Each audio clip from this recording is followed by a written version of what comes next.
Good morning, welcome to Morning Outlook. This is Kim speaking on Tuesday the 13th of March. So just a pre-warning, I won't be recording these for the next 2 days. I'm moving home, so moving house. So won't be here. So have a good couple of days. But anyway, let's get on and look at today's. I will talk briefly about tomorrow's maybe. So we've got at the moment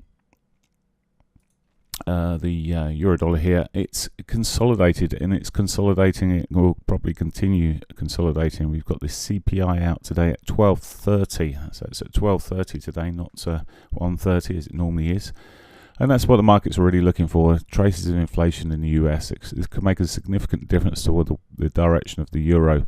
And I would imagine this morning, as with the pound, and many of the pairs, we may not see masses of action unless something else happens. Well, the pound it's got an annual budget at 11:30, but I may see some volatility around that. But tomorrow, I'm not here tomorrow, so as I was saying, but same time, 12:30. He says same time tomorrow at 12:30. It's the retail sales, 12:30. So looking out for the core retail sales tomorrow, and Draghi's speaking 8 o'clock tomorrow morning. But really tomorrow, retail sales today, inflation, and they're the two numbers of the week to be really watching for. So I've got that out of the way. Let's have a look here. So in terms of the euro, I also did a weekly review, which I suggesting there's signs of weakness in the euro, and of course what did it do yesterday? It flew up, but there's still signs of weakness in the euro. I'm watching. There's a sort of shorter term actually trend line running across the lows here. That might be a bit more clearer direction. We got pinned in later on in the morning or yesterday with options. I can't see a lot at the moment, but they're not all been printed, so I'm waiting to see. But for now, I would expect us to stay a bit range bound up until the news. Coming down hourly wise, we've already gone through the daily pivot. Target wise, if we start breaking down before this level here, actually must have drawn it on yesterday. Before this level here, look out for the move down towards the S1 there. But as I said, I think it might be a bit slow and quiet. Okay, let's have a look at the pound. So pound wise, it's still in this range. It's in this tight wedge pattern. Not really doing too much just to break from that.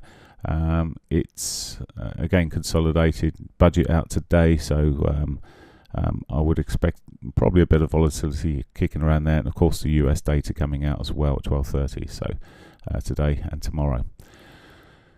Coming off again at the moment, it is just consolidating. I was a little bit less bearish on this than I was on the euro, but it's still got potential for downside. I think if the euro's kicking down, why won't the pound be? It's just again got the trend line round about there. I'll just adjust it slightly. Here we go. Trend line sitting across the lows there may provide support. May get some more buying coming into this sort of area. Yesterday we just got down to the pivot there. In fact, look, it's the same trend line running across that level, and it did it all on its own there. So just down to that pivot sort of area. So watching out. May coincide with the 60-50 today. We'll see. But certainly looks like it's rolling back towards that sort of area. Maybe some more. Okay. At the moment, I'm saying that there's a caveat here actually with the that you can see quite clearly. If it does start getting chipping up a little bit, there is a very simple trend line there, and you could say, well, badly drawn, but you could say if that was to be broken, well, it's been putting higher lows in. It's a little bit more positive than the euro at the moment. Maybe that will push up there back towards that monthly pivot. Right, okay, that's the pound. Dollar yen, another one. As soon as I said yesterday, it's looking like it's going to push up. It dropped straight off again, but it's flouting around this sort of daily 21. Now the options expiry actually ahead of us, so it might push up to a few of those. It's not big numbers or anything like that, but it may be sufficient just to get it to carry on pushing through.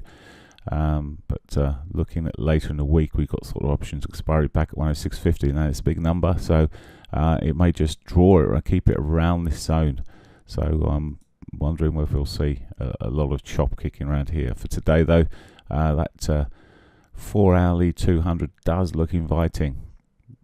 And again, on the break side, as I say, if you can look at the break side, the upside is, I haven't put a trend line across here, but we could be putting trend lines across the highs here. It's really looking like it's just about to take those out. Let's just pop that in if I can. There we go. I was just taking them. Oh, yeah, just taking that out really. So expecting up to that, as I say, monthly pivot 200 sitting there. Could be a draw. May need to wait a little bit this morning first thing, but certainly got some potential. Okay. Okay. Aussie dollar. Let's have a look at the Aussie. Okay, so the Aussie did push up a little bit more here. Again, I'm erring on a bit more bearishness on the Aussie, maybe, but it does still look on this daily chart like, well, up until just now, but this bar's not finished. It did look like, well, perhaps it will push through a little bit more, but again, it's got a weekly pivot below. If it starts selling off, it's got a, let's have a look on the RSI. It's got a bit of divergence across the RSI, yeah.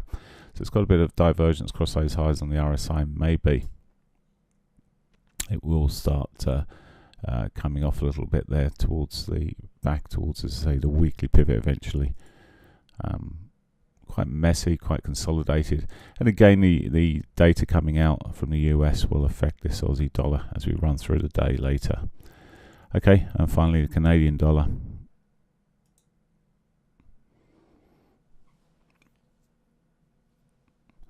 So I was expecting it to push up towards a weekly pivot. Now it may push overall. I'm again expecting this to push up more, but I was wondering whether we'll just, with this sell-off that we'd seen, get a push to that weekly pivot and have a reaction. It may just go towards the weekly pivot and carry on through it at this rate. We had the sort of double top territory over the last few weeks. Sorry, I come back. That's last week. Sorry, beg pardon. Last week we had the double top territory, and we've had that sort of sell-off reaction from that. But now's the question whether it can push on through. If we can get towards the weekly, I will look at the weekly potentially as a sell point. But again, we've got to be wary of the news coming out. An overall bigger time.